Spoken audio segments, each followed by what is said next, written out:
this next one's a weird one because I was a huge fan of the match. The match was really good, but everything else about it I fucking hated.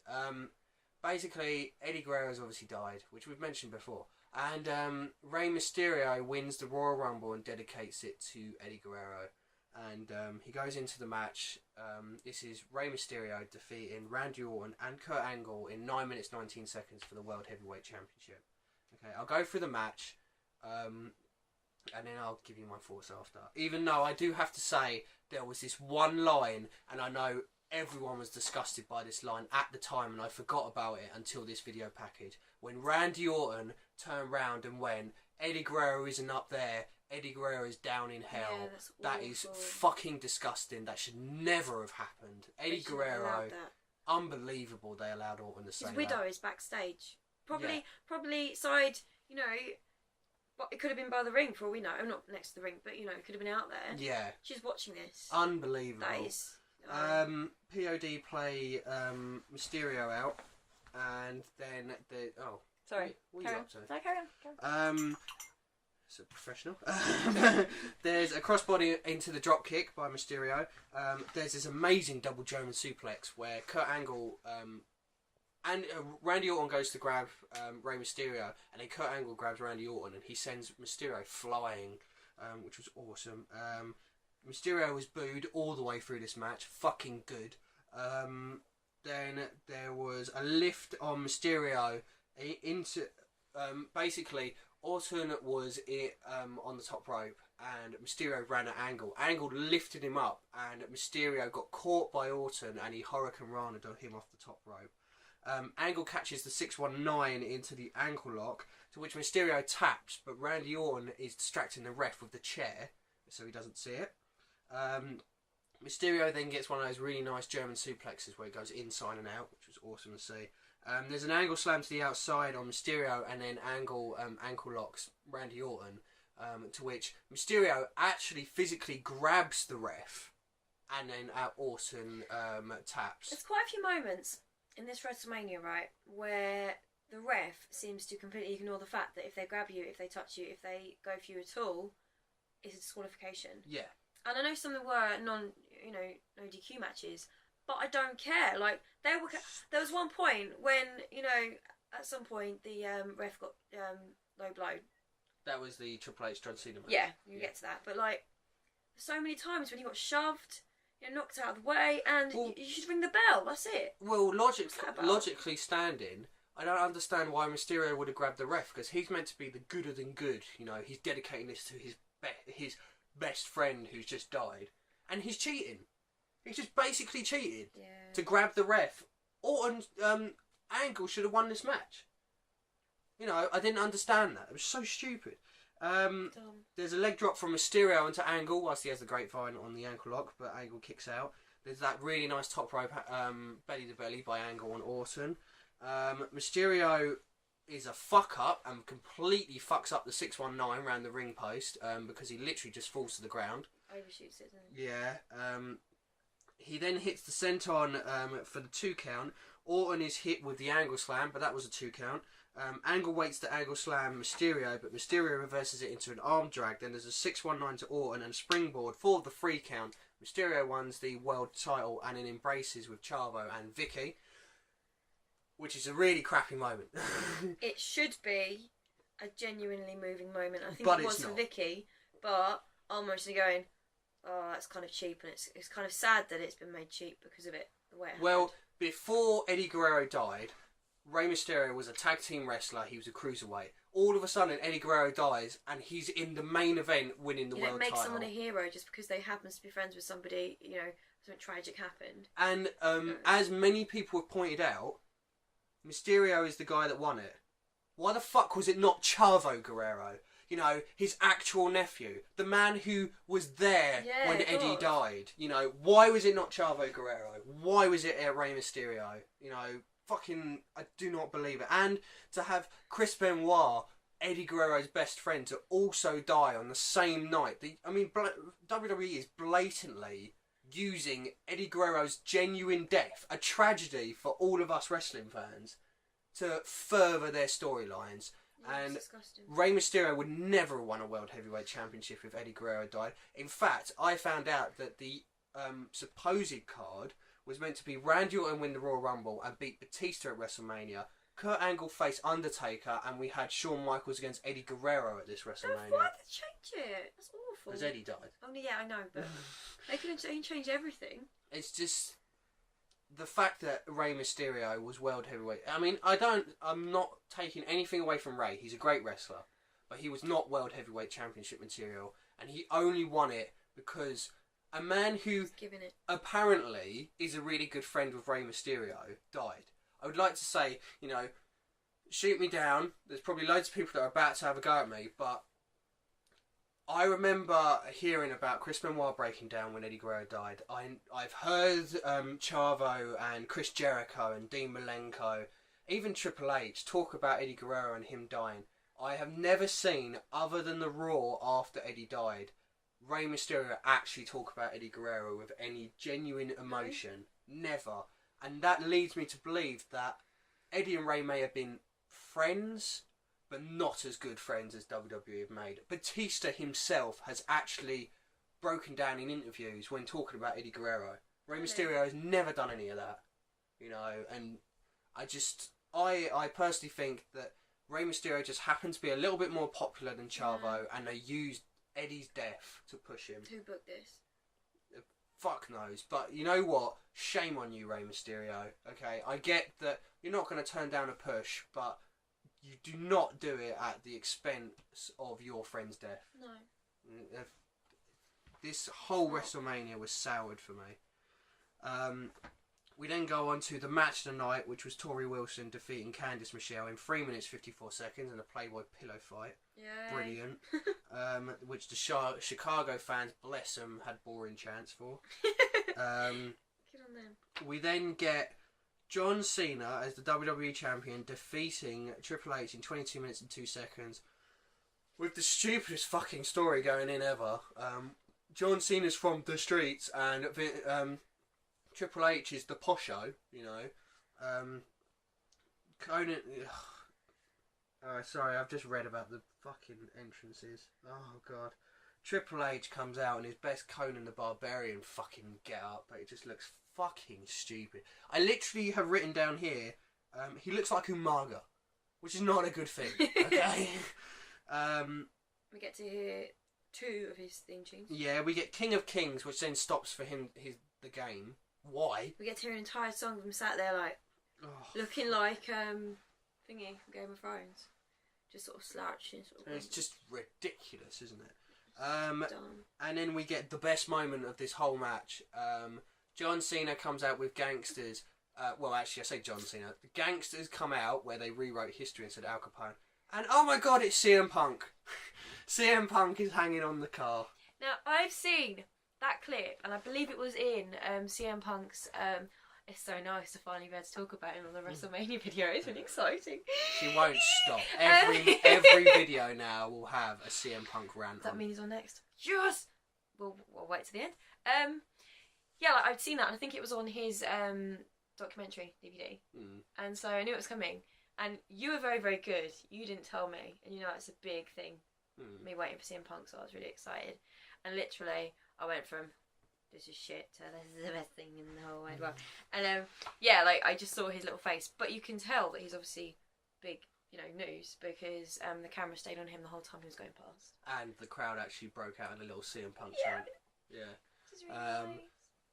Which Cena comes out and doesn't acknowledge any of the gangsters that came out at all. He's too gangster. And Cena just had this awful bit where he looked like you. I think you said, didn't you? He looked like a flasher. Because he had the long jacket on, but you can see his ankles. And then he pulls out a Tommy gun and then shoots it in the air. These two entrances have absolutely nothing to do with the build up to this match.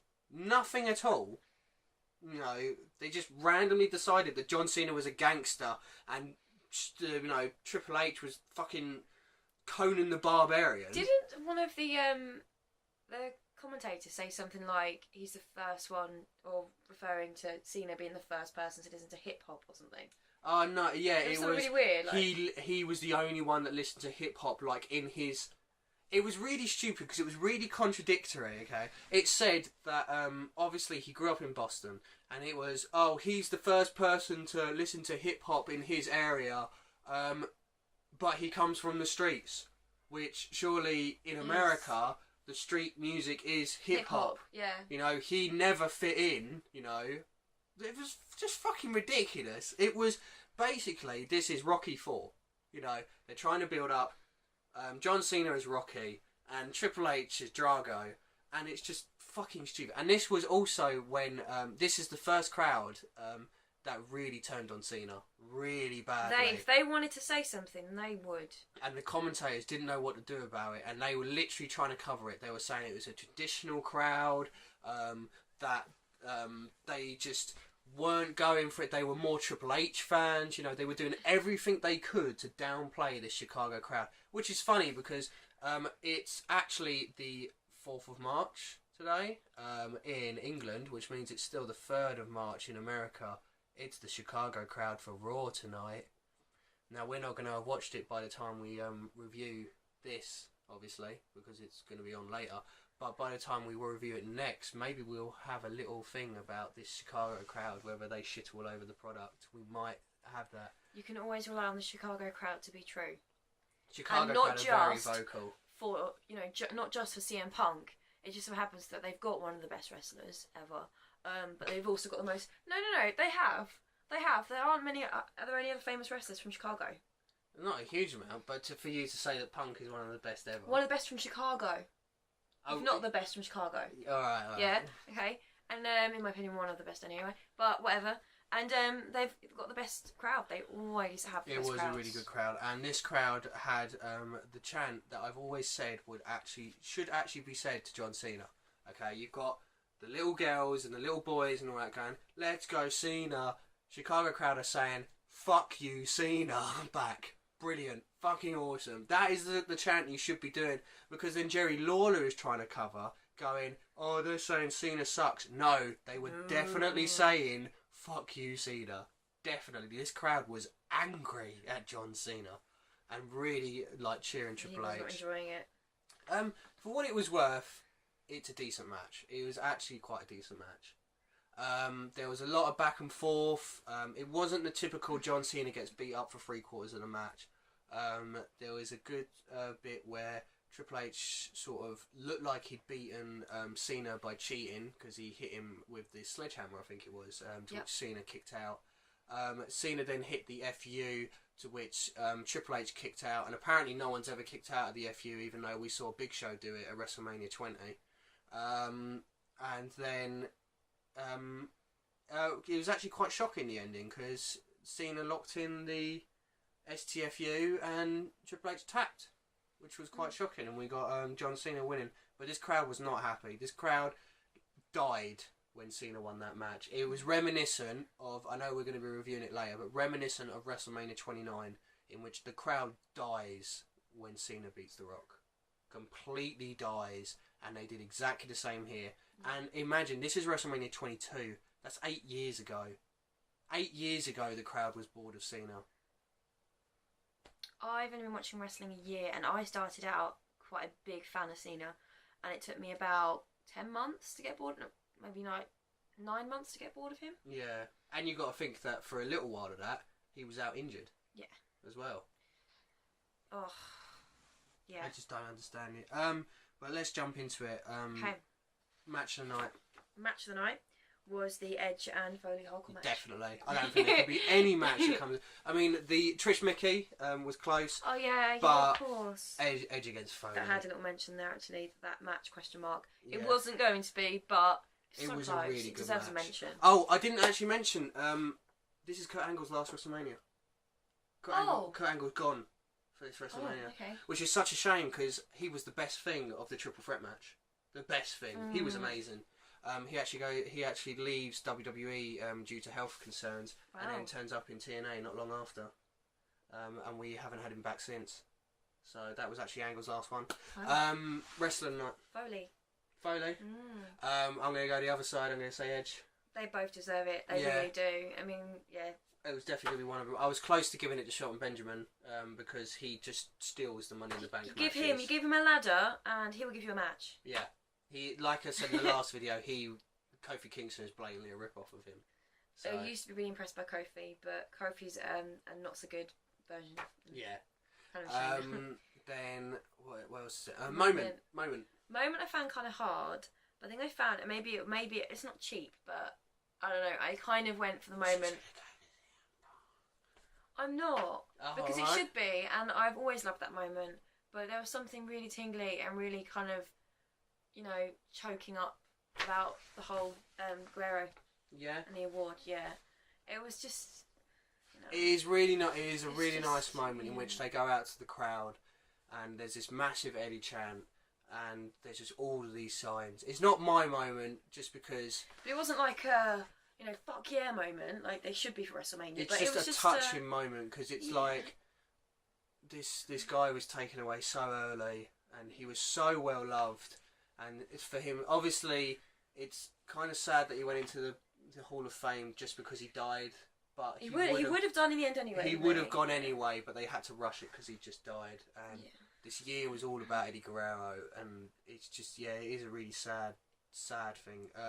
My moment is it's got to be Edge spearing Foley into the flaming table, and you've got that shot of both of them going through the table. It's just a cool moment. I'm never ever going to forget the worms. That's in there. I just don't understand. Can't unsee what has been seen. I don't understand how they thought of a gimmick like that. Surely that's cruelty to animals. Oh, no idea. Mind you, bulldogs, snakes, parrots. Well, if someone's not going to pick up the WWE on, you know, going over someone's death, I don't think they're going to worry about a few worms. Maybe Earthworm Jim will turn up. Overall rating. I don't know, there was a chunk run with this, but it was more like there was 2 or 3 matches that were really, really good, and the rest of it was pretty shit. But for those few matches, probably like a 5.5. Yeah, I'm gonna go a little lower. I'm gonna say 3. Okay. I think this WrestleMania is really soured for me because I don't know whether I mentioned it in a video, but I remember watching this WrestleMania. I don't remember it at all. I don't remember watching it, but after I found out that Eddie had died, I sort of became numb to wrestling for quite a while. Did you just stop watching it? I did. I stopped watching. I literally stopped watching until like 2009. I just couldn't do it. Were you actually really like upset? I was really upset by Eddie, Yeah. and then I started to look to come back into wrestling, and then the whole Benoit thing died, and then that was it. I was out. Did Guerrero make the actual news? Yeah. It was all not as much as Benoit did, but no, of course not. Guerrero did, and I just couldn't watch wrestling. I would pick up matches here and there, like for instance when Punk debuted in ECW. I was a huge Punk fan before he was in WWE because I watched Ring of Honor. You know, and I did pick up some of Benoit's stuff, but I'd never forgive myself for missing Benoit's last few feuds before he died. But I just couldn't watch it, especially after having like how they took over Eddie's death, and I just sort of literally went, right, I'm not having this sort of thing. It's hard, you know, I've been very close to that with the whole Daniel Bryan situation sort of thing, for different reasons, but I know I just stopped, and with that, I just can't give this WrestleMania a good one because it brings back, not only does it bring back bad memories, but watching it now, you still see how they just totally, I can't even think of the word of what they did, but they completely took advantage of Eddie's death. And it's just something that I did not like seeing. But that was it. That was WrestleMania 22. It's a long one this time, guys. Sorry. It's just because there's so much to rant about. There's so much, you know, there's emotion with this WrestleMania. But we're going on to WrestleMania 23. I've never watched WrestleMania 23. I've watched one match on the card.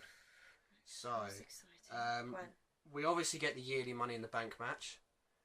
In which we get CM Punk's official debut in the Money in the Bank match with Mr. Kennedy. I don't know everyone in it. Shelton Benjamin's probably in there, but all I know is Punk's in there. We get the last ever Chris Benoit match that we're going to watch. Chris Benoit against MVP. MVP? Yeah, MVP. Actually, no, it was meant to be really good. Meant to be really, really good. Well, I'll give it a go. We get the start. This next WrestleMania is the start of the amazing streak of every Undertaker match being amazing. Okay. Good, finally. It's Undertaker against Batista in the next match, which you hear and you think it's not going to be that good. But trust me, it's awesome. Then the main event is John Cena versus, funnily enough, against Shawn Michaels in the main event. Which is apparently quite a good match. Filled with mixed emotions. Mixed emotions because you probably know who's going to be winning that match. Yeah, thank you. It's like, Shawn Michaels is incredible. I don't know who wins. That I didn't just spoil anything. I actually don't know who wins. Like, Shawn Michaels is incredible, but Cena nearly never ever loses. Like, I've said this to you before. Yeah. Streak, amazing idea. You know, love the Undertaker. Has everyone forgotten the fact that, you know, Cena's been undefeated for how many matches? Script. Yeah. No, it's like, we'll see. I don't want him to win. Well, we'll see. Okay. I CM mean, Punk though. we obviously know. The first match? I think Money in the Bank is the first match of that card. Yeah. Okay. But we got Undertaker against Batista, which is quite a good match. We obviously know who wins it, but it's the start. Because I don't want to spoil too much, but we obviously have Shawn Michaels against Undertaker coming up. We've got Triple H against Undertaker coming up. We've got CM Punk against Undertaker coming up. Yeah. We actually have, not this WrestleMania, but next WrestleMania, Undertaker's in the main event against Edge for the World Heavyweight title. So we have literally, it's WrestleMania 23 next, isn't it? Yeah. So that's 7 years. Well, let's say 6 years. Because I reckon he's going to tear the house down with Brock Lesnar. But 6 years of probably match of the nights going to the Undertaker. So we're going to kick it off in a big way. I was Bingham. That was Chipmunk. That was Forks. If you didn't like, obviously, what we said about this WrestleMania, I'm really sorry. But this is a really touchy subject. Just like next WrestleMania is probably going to be a really touchy subject. Let us know what you think anyway. Yeah, give us a like, subscribe, give us your comments. Obviously, Eddie Guerrero touched a lot of us. What did you think about Rey Mysterio's sudden rise? What did you think of the famous Orton line? And what did you think about the Benoit JBL match? Thanks for watching, and especially thank you, because we may or may not split this into 2 videos. It's quite a long one. This is practically an hour long. So thank you for staying with us, and let us know what you think. And, you know, all that. So I tip your hat off. Tip my hat at you. Not in a John Cena way like a gangster. Ew. But join us tomorrow, WrestleMania 23. Amazing. We'll see you tomorrow.